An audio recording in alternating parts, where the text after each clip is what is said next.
মেহু যাবে এখন ঠাকুর দেখতে। ওর এই জামাটা কিছুতেই পরবে না।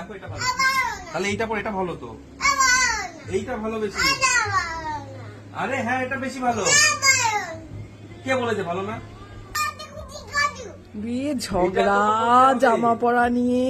এটা তো বলছি, এই যে এই জিনিসগুলো তো মায়ের সাথে হয় না।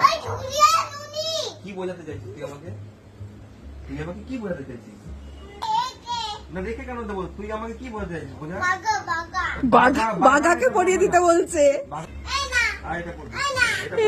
তোকে কে বলেছে ভালো না? তো ফেলে দিতে চাইছে, দেখো। এটা কে বলেছে ভালো না? তুমি যেটা পড়েছো ওটা তো রেখে দেবো। তাহলে দিয়ে দিই, আমি কাউকে দিয়ে দিই, পুচুকে দিয়ে দিই এটা। আমি তো কেটে পড়াবো। হাই ভগবান, কি কি শুরু করলে তোমরা?